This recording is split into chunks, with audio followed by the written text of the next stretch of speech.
was on a plane one night flying from Dallas to Memphis, sitting next to a guy who was the CEO of a big accounting firm. He looked at me and, the proverbial, what do you do for a living? And I didn't want to say I'm a motivational speaker because usually people, when you hear the words, I'm a motivational speaker, they think of a Saturday Night Live skit and the guy who lives in a van down by the river. So I was trying to avoid telling him what I did for a living, and then he looked at me and he said, so you're a professional speaker? I said, yeah. And he goes, so really you're a motivational speaker? Yeah, I am. And then he asked me a question I've never been asked.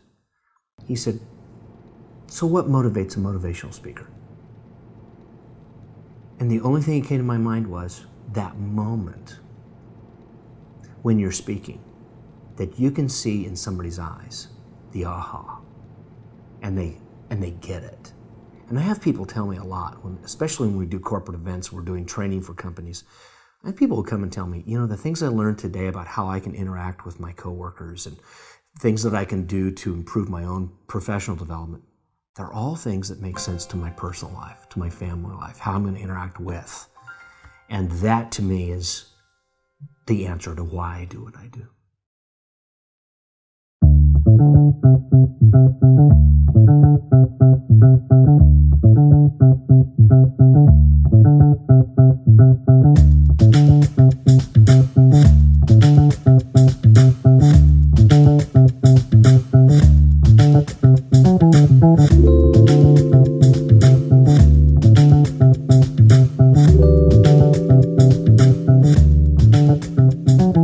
Picture in your mind right now the roller coaster pulling in.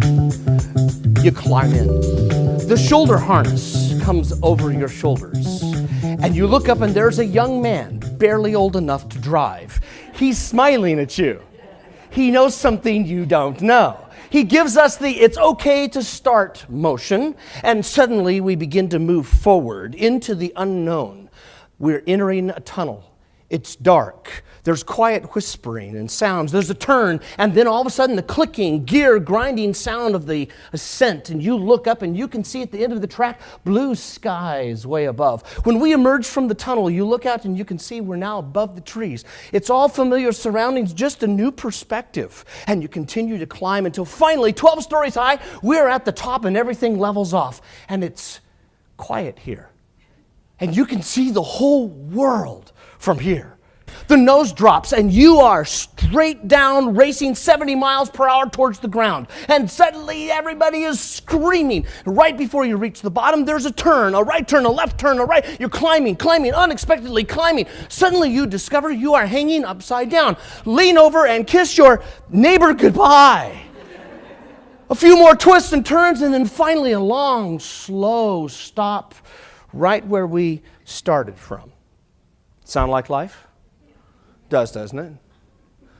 We start our careers, our businesses, our relationships with certain expectations, certain hopes and dreams, and we begin to move through the unknown, the dark, the climb, the new perspectives, new opportunities, finally reaching what we think is, this is it. Then the bottom drops out, the economy fails, somebody makes bad decisions, sometimes it's us. There's twists and turns of unexpected changes, and there's the loop-to-loop of health issues. That's life. I think the greatest tragedy is not that the ride comes to an end, but that for many of us, it keeps coming back to the same place we started. And nothing has really changed. And then worse, we do it all over again.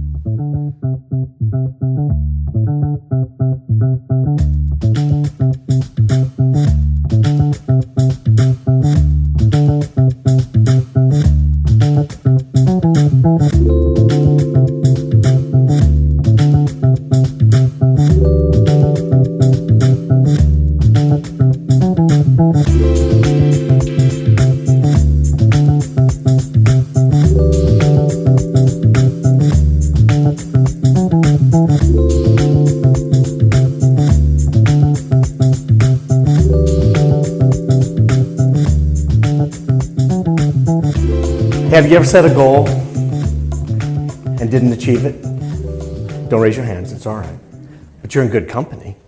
Recent research shows that 92% of people do not achieve the goals that they set. Isn't that depressing? I think it's horribly depressing. There's about 100 of us right now in this room. That means only 8 of us are going to achieve our goal. That's scary.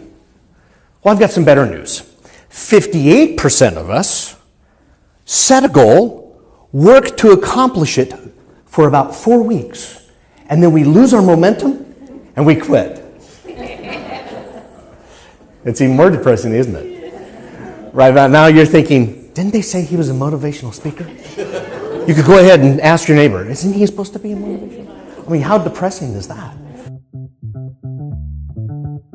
Does that sound like a reasonable conversation? I think it is. It's what I'd scripted. I was totally prepared. He looked at me and he gave me what sometimes your employees give you. I call it the Scooby-Doo response. It sounds like this. I don't know.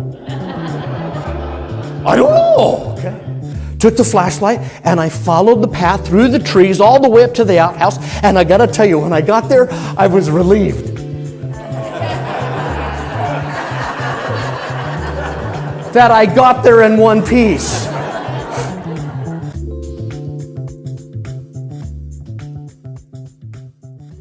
So I started telling the story about the porcupine races in Idaho. On your mark, get set, race! And suddenly people are laughing and they're coming up to me afterwards and they're saying, I've got a prickly person in my life too. And it's like, I'm telling a story about porcupine races and the strategy of helping, a strategy of achieving a goal when you have somebody on your team that's difficult to work with. That's all it was just a story to teach a concept or ideas. And people related to porcupines.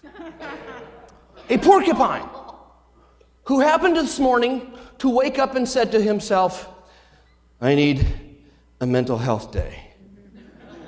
I need to get away from everything and everybody. I think I'll take a walk on my favorite path. And he's just been minding his own business, walking up this direction. He knows of a little bridge and a beautiful little stream, and suddenly looks up and sees you in full steam coming right at him.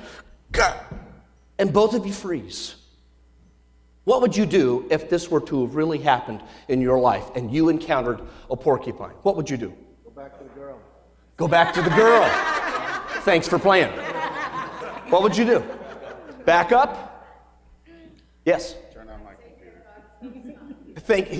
Thank God it's not a skunk, all right? Stand and observe. Anybody else, what would you do? Grab a stick and start swinging. Grab a stick and start swinging. This is a conflict management class. We're glad that you're here. What else would you do? Give him his way. Give him his way. Give him his way? I thought I heard somebody else say, go way around it. Absolutely. Absolutely. Does this sound a whole lot like work? You get up in the morning and life is good. You drive to work, you do your thing. Everything is running just like it should be, and you're feeling wonderful. And then you have to go take some information to somebody else. Halfway there, you turn the corner, and there he is, your prickly person.